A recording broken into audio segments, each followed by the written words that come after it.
Okay, सो सबसे पहला हमारा है that is a keyword is a millennium eco. एक minute, wait a minute.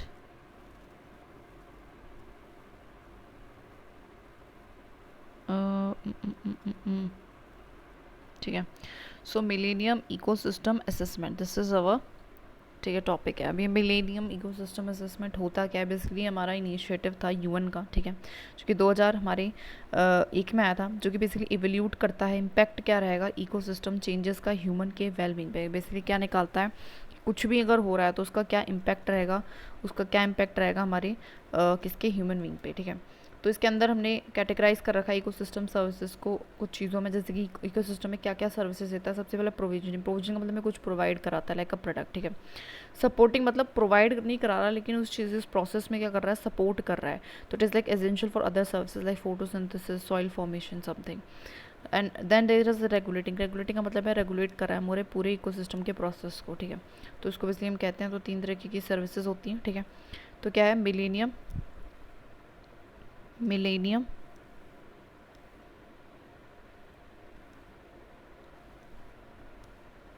Ecosystem, ecosystem करके है, ठीक है, मिलेनियम इकोसिस्टम करके है। एंड जो ये हमारा मिलीनियम इकोसिस्टम है, बेसिकली किसके बारे में, हमारा यूएन का इनिशिएटिव था। यूएन का इनिशिएटिव था किस बारे में, कि ये हम क्या करेंगे, हम इम्पैक्ट देखेंगे इकोसिस्टम का, इकोसिस्टम का क्या इम्पैक्ट आता है हमारे ह्यूमन पे, ह्यूमन पे, ठीक है। तो उसके चलते हमने इकोसिस्टम की सर्विसेज को तीन में कैटेगराइज करा। प्रोविजन जो कुछ प्रोवाइड करा रहा है ना, रेगुलेटिंग जो रेगुलेट कर रहा है चीज़ों को, and then there is uh the another one is एक और थी दैट इज़ सपोर्टिंग, हाँ, जो सपोर्ट कर रहा है दूसरी सर्विसेज को, प्रोवाइड नहीं कर रहा लेकिन उनको सपोर्ट कर रहा है, ठीक है। सो ये सब कुछ था, बेसिक बेसिक चीज़ थी, कुछ खास नहीं है, आगे बढ़ते हैं, ठीक है। ओके, अगला क्वेश्चन जो है इसमें सारे कीवर्ड है, great Indian bustard B, musk deer B, red panda B, Asiatic wild life B, Kashmir stag, chital, bull, blue bull, है ना, बाकी snow leopard, swamp deer, monkey, sarus crane, lion tail macaque, बार बार आ रहा है, हनुमान लंगूर, चीतल, तो ये सबको देख लेते हैं, ठीक है। सो बेसिकली हमारा देखिए, सबसे पहले हमारा ग्रेट इंडियन बस्टर्ड, जो ग्रेट इंडियन बस्टर्ड है हमारा, तो पता ही आपको वो कहाँ पे लाई करता है, एक छोटा सा चिड़िया टाइप है ना, दिस इज़ अवर राजस्थान गुजरात वाले एरिया में, थोड़ा बहुत आंध्र प्रदेश वाले एरिया में लाई करता है, मतलब ज़्यादा बारिश वाले एरिया में नहीं है। It is basically critically endangered, तो ध्यान रखना, पहले क्रिटिकली इंडेंजर्ड को ही पढ़ लेते हैं, उसके बाद जो हमारी कश्मीरी, कश्मीर स्टैग है, हंगुल भी हम उसको कहते हैं, इसलिए हमारे जम्मू एंड कश्मीर वाले एरिया में मिल जाएगा। और ये भी हमारी क्रिटिकली क्या है, इंडेंजर्ड है। तो दो ही हैं जो इंडेंजर्ड है क्रिटिकली, तो कौन कौन सा है, ग्रेट इंडियन बस्टर्ड जो कहाँ कहाँ पे मिल रहा है अपना, दैट इज़ राजस्थान, है ना, गुजरात एंड अपना आंध्र प्रदेश में से ज़्यादा, जहाँ पे बारिश ना हो। और ये कैसा है, क्रिटिकल इंडेंजर्ड। और एक हमारा कश्मीरी स्टैग मतलब हंगुल है, जो कि बेसिकली हमारी जम्मू एंड कश्मीर वाले रीजन में मिलेगा। और ये क्या है हमारा, ये भी क्रिटिकली इंडेंजर्ड है। ओके, दो हमारी क्रिटिकली इंडेंजर्ड, आगे देखते हैं। इंडेंजर्ड पे आ जाते हैं, तो बेसिकली जो मस्क डियर है और जो रेड पांडा है, मस्क डियर हमारे उत्तराखंड साइड मिलता है, और हमारा रेड पांडा हमारे सिक्किम एंड हमारे वेस्ट बंगाल मतलब नॉर्थ ईस्ट साइड है थोड़ा सा, वो दो, ये दोनों हमारे क्या है, इंडेंजर्ड है। और एक और है that is lion tail macaque, जो हमारे वेस्टर्न घाट में केरल एंड कर्नाटका साइड मिलता है, जो भी हमारा इंडेंजर्ड है, ठीक है। तो कौन कौन सा है, ठीक है, तो रेड पांडा, ठीक है, रेड पांडा जो हमारे यहाँ पे मिल रहा था सिक्किम, वेस्ट बंगाल, अरुणाचल प्रदेश वाले रीजन पे।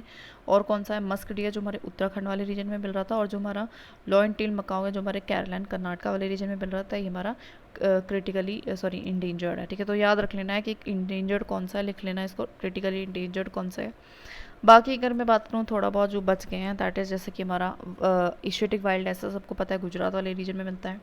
चीतल है, कहते हैं स्पॉटेड डियर, तो चीतल क्या है, जिस ऐसा डियर जिसके शरीर पे छोटे छोटे स्पॉट्स होते हैं, वो उत्तराखंड एंड राजस्थान वाले एरिया में मिल रहा है। नीलगाय की बात करूँ तो वो हमारे राजस्थान वाले एरिया में मिल रहा है, ठीक है, एंड गुजरात वाले एरिया में मिल रहा है, ठीक है। एंड स्नो लेपर्ड आप सबको पता है कि माउंटेनस रीजन पे मिलेगा, तो लद्दाख हमारा, उत्तराखंड, हिमाचल, इधर साइड।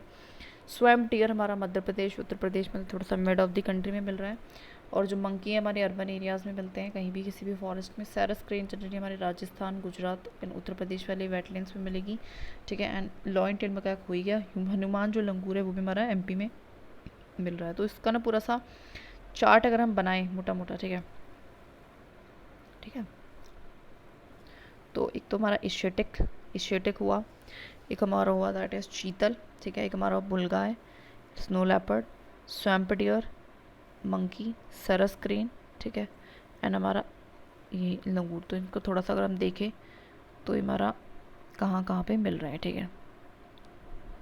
ठीक है, तो हमारा चीतल का मिल रहा है, चीतल हमारा स्पॉटेड ईयर का मिल रहा है उत्तराखंड में, और थोड़ा बहुत ही राजस्थान वाले एरिया में मिल रहा है, ठीक है। बुल गाय हमारी क्या मिल रही है, हमारी राजस्थान और गुजरात में। नील गाय मिल रही है। स्नो लेपर्ड ऑफ कोर्स ऐसे रीजन्स में मिलेगा जहाँ पे हमारे पहाड़ वहाड़ है। स्वैम्प डियर हमारे मिड ऑफ द कंट्री में मिल रहा है, ठीक है। डियर्स जल्द चल रही है हमारी मिड ऑफ द कंट्री में मिल रहे हैं। क्रेन हमारे थोड़ा राजस्थान वाली साइड मिल रही है। मंकी कहीं भी बनेंगे, हनुमान लंगर भी हमारे वही हमारे एमपी साइड मिल रहे हैं, ठीक है। तो थोड़ा सा देख लेना, इसको बनाते हुए चलना। आगे बात करते हैं, अगले क्वेश्चन पे आ जाते हैं। तो अगला question is about the oryx and the chiru, दोनों ही हमारे क्या है, डियर की स्पीशीज़ है। डियर्स आर वेरी इंपॉर्टेंट, तो इसको लिखते रखना। ऑरेक्स एंड चीरू, तो ऑरेक्स जनरली हमारा कहाँ मिलता है, एरिड रीजन्स, गर्मी वाले रीजन्स में मिलता है। इसका जो हॉर्न होता है वो लॉन्ग स्ट्रेट होता है, मतलब इस तरीके का होता है, ठीक है। एंड बेसिकली ये और ग्रेजर है, तो बेसिक सी चीज़ है। वहीं पे जो चीरू है इसमें बेसिकली हमारा ये हाई एल्टीट्यूड पे मिलता है, सर्दी वाले इलाकों में मिलता है, और तिब्बतन प्लेट्यू टाइप में मिलेगा। इसके लॉन्ग होते हैं लेकिन थोड़े से इस तरीके की सींग नहीं होते, इसके जो सींग होते हैं वो कुछ इस तरीके के होते हैं, ठीक है, कर्व होते हैं मतलब, ठीक है। तो इस चीज़ को ध्यान रखना, ठीक है, साथ साथ लिखते रहेंगे, ठीक है। तो ऑरेक्स का मिल रहा है, ऑरेक्स मिल रहा है अपना गर्मी वाले इलाकों में, सीधे इसके वो है। चीरू हमारा ठंड वाले इलाकों में, और इसके कर्व वाले हैं, बस दैट्स इट। बाकी तो सिमिलैरिटी है इनमें, ठीक है। आगे बात करते हैं, आगे कुछ खास नहीं है, ठीक है। अगला जो क्वेश्चन है इसमें हमारा एक टर्म मिला था, दैट इज़ अ वेजिटेरियनिज्म। तो बेसिकली इसका मतलब क्या होता है, प्रमोशन ऑफ वेजिटेरियनिज्म का मतलब है, वेजिटेरियनिज्म का मतलब होता है वेजिटेशन को एक तरीके से बढ़ाना। वेजिटेशन को अगर हम बढ़ाएंगे तो कहीं ना कहीं जो प्रेशर है उन लैंड पे वो हमारा आपको क्या मिलेगा, कम होता दिखेगा, ठीक है। And useful life stock farming, ठीक है। मतलब एक तरीके से प्रेशर को, किस तरीके का प्रेशर, मतलब जो लाइफ स्टॉक का मतलब है कि लाइफ स्टॉक हम कम यूज़ करेंगे, वेजिटेरिज्म का मतलब हम प्लांट्स का ज़्यादा यूज़ कर रहे हैं, लाइफ स्टॉक का कम करेंगे तो जो प्रेशर है लैंड पे फॉर द ग्रेजिंग वो कम होगा। तो अच्छा है बायोडाइवर्सिटी के लिए। तो अगर क्वेश्चन आ जाता है तो एक तरीके से पॉजिटिव कॉन्सेप्ट है, तो इसको देख लेना, ठीक है।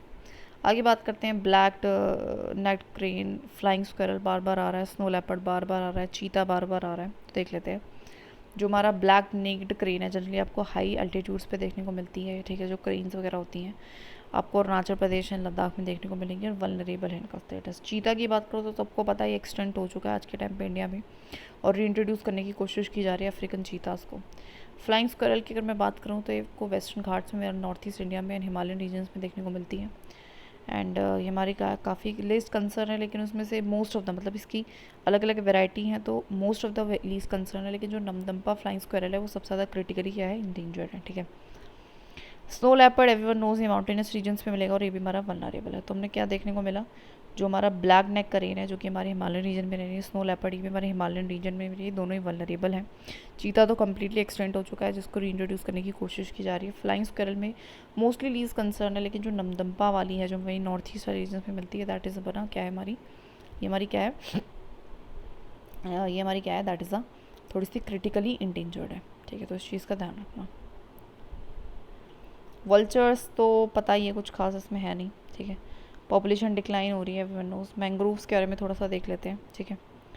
मैंग्रोव इकोसिस्टम की बात करूँ तो बेसिकली आपको कहाँ मिलेगा, यहाँ पे ब्रॉड लीफ ट्रीज होते हैं, थोड़े से मतलब उनके जो पत्ते हैं वो पतले ना होके थोड़े से इस तरीके के होते हैं ना, चौड़े चौड़े होते हैं, ठीक है। एंड ये हमारे muddy creeks and tidal estuaries में मिलती है, मतलब जहाँ पे टाइड्स आती हैं। फिर मडी मतलब थोड़ा कीचड़ वाला इलाका होता है। सॉल्ट वाटर जोन्स में भी सर्वाइव कर पाते हैं, ठीक है, बिकॉज उनका अडेप्टेशन होता है, वो सॉल्ट को खुद से फिल्टर कर लेते हैं। That is why salt water zones में वो क्या कर पाते हैं, अडॉप्ट कर पाते हैं लो ऑक्सीजन कंडीशंस में। डिस्ट्रीब्यूशन की बात करूँ तो ट्रॉपिकल एंड सब ट्रॉपिकल रीजन्स में आपको देखने को मिलते हैं। मेन इनका रोल क्या है वो समझ लेते हैं। तो स्टेबलाइज करते हैं, कोस्ट लाइन को प्रोटेक्ट करने की, कोई इरोजन वगैरह ना हो पाए, ठीक है। एंड नेचुरल बैरियर का काम करते हैं जब भी कोई तूफान स्टॉर्म्स वगैरह आते हैं। एक बफर है हमारे मेराइन एंड टेरेस्ट्रियल इकोसिस्टम के बीच में। यहाँ अगर समुंदर है, यहाँ अगर ज़मीन है, तो उसके बीच में हमारे मैंग्रोव से एक तरीके से बफर है ना। इम्प्रूव करते हैं वाटर क्वालिटी को, बिकॉज ये फिल्टर कर सकते हैं, जैसा कि देखा कि सॉल्ट को फिल्टर कर सकते हैं, ऐसे पोल्यूटेंट्स को भी फिल्टर कर सकते हैं। एंड एक तरीके से कार्बन को भी स्टोर करते हैं। तो बहुत सारा काम ही कर रहे हैं, तो मतलब बहुत पॉजिटिव रोल है, दैट इज़ वाई उनको, ठीक है, इनका काफ़ी पॉजिटिव जो है रोल है, ठीक है। तो क्या कर रहे हैं, इरोजन नहीं होने देंगे, स्टॉर्म्स वगैरह से प्रोटेक्शन देंगे, बफर जोन का काम कर रहे हैं, फिल्टर कर रहे हैं पॉल्यूटेंट्स को, और क्या कर रहे हैं, दीज आर बेसिकली कार्बन का स्टॉक है। तो ये हमारे बेसिकली है। यूनिक एडेप्टेशन क्या है कि अबव ग्राउंड ब्रीदिंग रूट्स होते हैं, मतलब ग्राउंड से निकल के इनके रूट से बाहर आ जाते हैं और डायरेक्ट ऑक्सीजन ले लेते हैं, तो इस तरीके के होते हैं, ठीक है। उसके अलावा जर्मिनेट करते हैं खुद के ही पेरेंट ट्री पे, मतलब जर्मिनेट का मतलब है जो सीड फूटते हैं वो अपने ही ब्रांचेस पे फूटते हैं, ठीक है। बेसिक मैंग्रोव्स के बारे में था, मतलब इम्पॉर्टेंट है, दैट इज़ वाई ध्यान रखना। इसके बेसिक मेन था कि इकोलॉजिकल रूल क्या है। रेड डाटा बुक क्या है? रेड डाटा बुक मतलब समथिंग लाइक अ बुक, ठीक है। तो बेसिकली एक ऐसी बुक है, ये IUCN की होती है, जो स्पीशीज़ की दिखाती है जो भी रिस्क पे है, मतलब ऐसा रिस्क है जिनका एक्सटेंशन हो सकता है, जो ख़त्म हो सकता है आने वाले टाइम पे, तो ये वो शो करती हैं।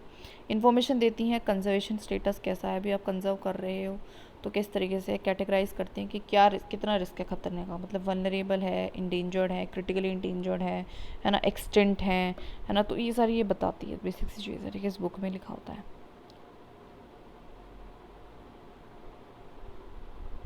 आगे बढ़ते हैं, ठीक है। तो ये हमारा Indian wild buffalo, Indian wild boar, wild ass, Indian gazelle, तो ये सारे हमारे कीवर्ड हैं यहाँ पे।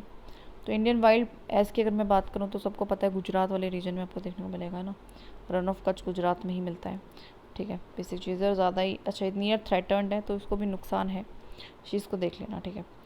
वाइल्ड बफेलो जो है हमारा थोड़ा सा ऐसी जगह बिकॉज वो घास खाती है, तो एलुवियल ग्रासलैंड्स में देखने को मिलती है, मार्शेस में, स्वैम्स में, थोड़ा बहुत घास कुछ खाने को होना चाहिए उसके पास, नॉर्थ ईस्ट इंडिया में मिलती है, ठीक है।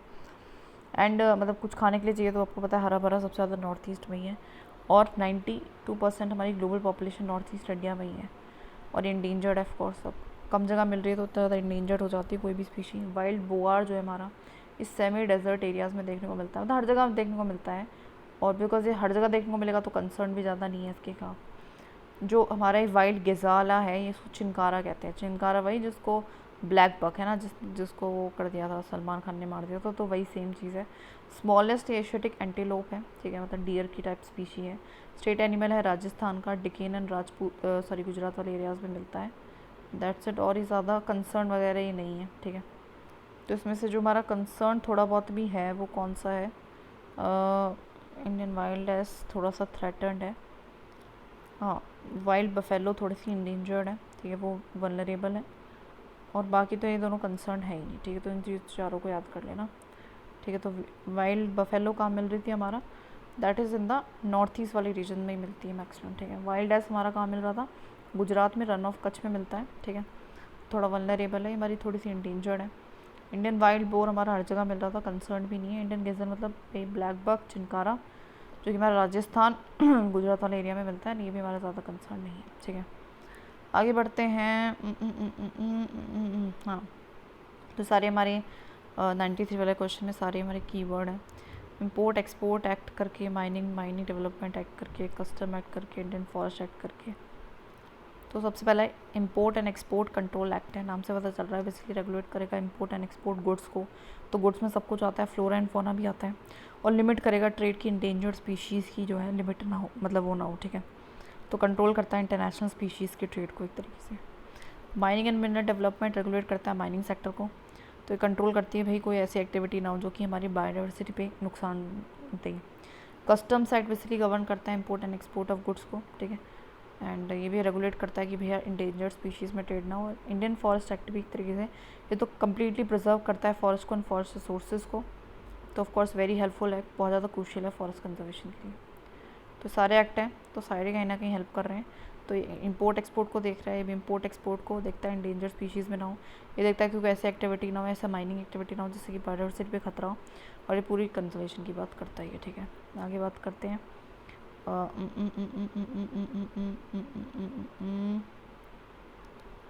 तो आगे बात करें Bhitarkanika, already we have talk about, salt water crocodiles already talked about, desert national park already talked about, है ना। और इसके अलावा रह गया हमारा एक जो नया टर्म है, दैट इज़ अ यूरोक्यूलम। तो देख लेते हैं, जो इराविकुलम नेशनल पार्क है जनरली आपके वेस्टर्न घाट्स ऑफ केरला में आपको देखने को मिलता है, ठीक है। एंड काफ़ी इंपॉर्टेंट है हमारे नीलगिरी तहर के लिए।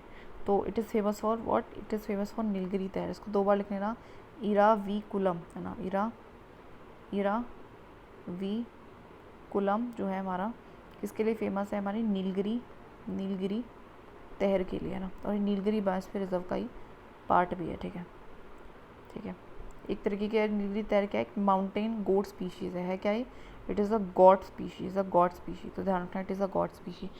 काफ़ी क्वेश्चन पूछता भी है यूपीएससी से रिगार्डिंग। आगे देखते हैं, विविपोरस क्या होते हैं? ओविपोरस, देखो विविपोरस आर दो जो बच्चों को जन्म देते हैं, ओविपोरस आर दो जो एग्स ले करते हैं। देखो ओ इज़ राउंड और एग्स भी राउंड होते हैं, तो ऐसे याद रख लेंगे इसको। आगे देखते हैं।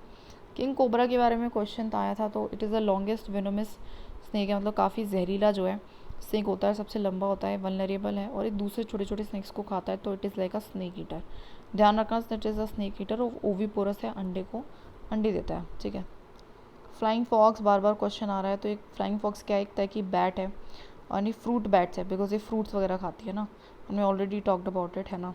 और इसका नाम ऐसा क्यों पड़ा है? बिकॉज इसका जो फेस है वो थोड़ा सा फॉक्स के जैसा दिखता है, उसका साइज़ भी काफ़ी बड़ा है, दैट इज़ वाई।